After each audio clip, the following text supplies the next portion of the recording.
পশ্চিমবঙ্গ আমাদের মাতৃভূমি, আমাদের পরিচয়, আমাদের সংস্কৃতি ও ঐতিহ্যের ধারক। কিন্তু কখনো কি ভেবে দেখেছেন, আজ যে পশ্চিমবঙ্গকে আমরা চিনি তার জন্মের পেছনে রয়েছে এক দীর্ঘ নাটকীয় ইতিহাস। আর সেই ইতিহাসের অত্যন্ত গুরুত্বপূর্ণ একটি দিন হলো 1947 সালের 20শে জুন। এই দিনেই অবিভক্ত বাংলার আইনসভায় অনুষ্ঠিত হয়েছিল এক ঐতিহাসিক ভোটাভুটি, যার মাধ্যমে বাংলার ভবিষ্যৎ নির্ধারণ হয়েছিল এবং পশ্চিমবঙ্গ গঠনের পথ প্রশস্ত হয়েছিল। কিন্তু কি ঘটেছিল এই 20শে জুন? কেন পশ্চিমবঙ্গের ইতিহাসে এই দিনটি এত গুরুত্বপূর্ণ? এই প্রশ্নের উত্তর জানতে হলে আমাদেরকে চলে যেতে হবে দেশভাগের সেই উত্তাল সময়। 1947 সালের জুন মাস। ব্রিটিশরা ভারত ছেড়ে চলে যাবে, এটা প্রায় নিশ্চিত। লর্ড মাউন্টব্যাটেন ভারত ভাগ করার জন্য তৈরি করেন 3rd জুন প্ল্যান। ভারত ও পাকিস্তান দুটি পৃথক রাষ্ট্র গঠনের পথ প্রায় চূড়ান্ত। কিন্তু এখানে সব থেকে বড় প্রশ্ন হলো, বাংলার ভবিষ্যৎ কি হবে? তৎকালীন অবিভক্ত বাংলায় মুসলিম লীগের সরকার চলছিল। মুসলিম লীগের একটা বড় অংশ মনে করছিলেন গোটা বাংলা যাতে পাকিস্তানের অন্তর্ভুক্ত হয়। অন্যদিকে হোসেন শহীদ সোহরাওয়ার্দী ও শরৎচন্দ্র বসুর মতো কিছু নেতা স্বাধীন, অখণ্ড, মুক্ত বাংলার স্বপ্ন দেখেছিলেন। কিন্তু সবাই কি এই মতের সাথে একমত ছিলেন? একেবারেই না। হিন্দু মহাসভা ডক্টর শ্যামাপ্রসাদ মুখার্জি ও কংগ্রেসের একাংশ মনে করেছিল, গোটা বাংলা যদি পাকিস্তানের অংশ হয় বা একটা স্বাধীন রাষ্ট্র হিসেবে গঠিত হয়, তখন তা দীর্ঘমেয়াদে হিন্দুদের স্বার্থ ও নিরাপত্তা ক্ষতিগ্রস্ত করতে পারে।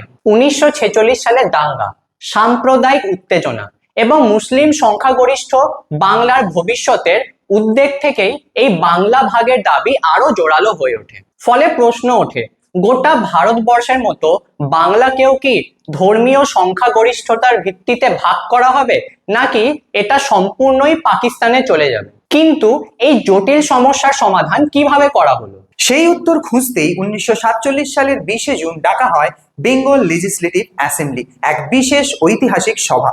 বর্তমান কলকাতার বিধানসভা ভবনেই বসেছিল সেই রুদ্ধশ্বাস সভা। মোট 226 জন বিধায়ক এই যৌথ অধিবেশনে অংশগ্রহণ করেন।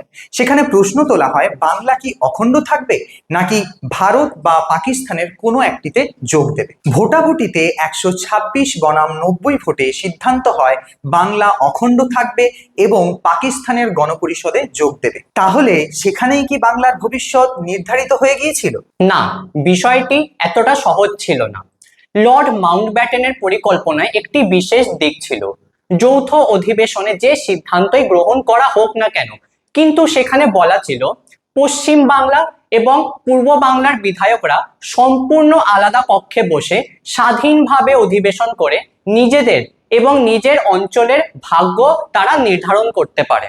আর ঠিক এখানেই লুকিয়েছিল পশ্চিমবঙ্গের ইতিহাস বদলে দেওয়ার মোড়। কিন্তু সেই আলাদা নির্বাচনে কি ঘটেছিল? বেলা 11টার যৌথ অধিবেশনের পর দুপুর 1টায় পশ্চিমাংশের বিধায়করা একটি কক্ষে বৈঠকে যোগ দেন। সেখানে মূল প্রশ্ন ছিল, বাংলা কি ভাগ হবে?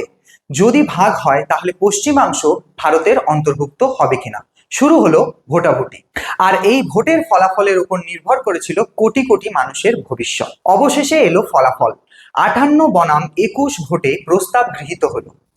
অর্থাৎ সংখ্যাগরিষ্ঠ বিধায়করা রায় দিলেন বাংলা ভাগ হবে এবং পশ্চিমাঞ্চল ভারতের অন্তর্ভুক্ত হবে। কিন্তু পূর্ব বাংলার বিধায়করা কি সিদ্ধান্ত নিয়েছিলেন?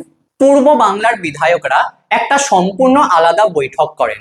সেখানে 106টি ভোটে এই রায় সংখ্যাগরিষ্ঠতা পায় যে তারা বাংলা ভাগ চান না, তারা সম্পূর্ণভাবে পাকিস্তানের অংশ হতে চান। যদিও 35 জন বিধায়ক এর বিরোধিতা করেন, কিন্তু নিয়ম ছিল স্পষ্ট, বাংলার যদি যে কোনো একটি অংশ বিভাজনের পক্ষে ভোট দেয় তাহলে বাংলা ভাগ ছিল অনিবার্য। ফলে 58 জন বিধায়কের ওই ঐতিহাসিক হ্যাঁ ভোটে বাংলা ভাগের সিদ্ধান্তকে সিলমোহর দেয়। কিন্তু এই নির্বাচনের প্রভাব কি শুধু সেই দিনেই সীমাবদ্ধ ছিল? একদমই নয়। 20শে জুন 1947 সালের নির্বাচনের ফলাফলের উপর ভিত্তি করে পরবর্তীকালে র্যাডক্লিফ কমিশনের সীমানা নির্ধারণের কাজ এগিয়ে যায়। ধীরে ধীরে স্পষ্ট হয়ে ওঠে পূর্ব পাকিস্তান এবং ভারতের অংশ হিসেবে পশ্চিমবঙ্গের রূপরেখা। এরপর 15ই আগস্ট 1947 সালে ভারতের স্বাধীনতার সঙ্গে সঙ্গে পশ্চিমবঙ্গের ভারতের একটি অঙ্গরাজ্য হিসেবে পথ চলা শুরু হয়। তাই রাজনৈতিক মতাদর্শ ও ব্যাখ্যার পার্থক্য থাকলেও 1947 সালের 20শে জুন পশ্চিমবঙ্গ গঠনের পক্ষে একটি যুগান্তরকারী মাইলস্টোন ছিল, এই ব্যাপারে কোনো সন্দেহ নেই। আর সেই কারণে আজও পশ্চিমবঙ্গের ইতিহাসে 20শে জুন দিনটি বিশেষ তাৎপর্যপূর্ণ দিন হিসেবে বিবেচিত হয়। তাহলে এই বিষয়ে আপনার মতামত কি কমেন্টের মাধ্যমে জানান, এবং এরকম আরো শিক্ষামূলক ভিডিও দেখতে আমাদের এই ইউটিউব চ্যানেলটিকে সাবস্ক্রাইব করুন। Thank you.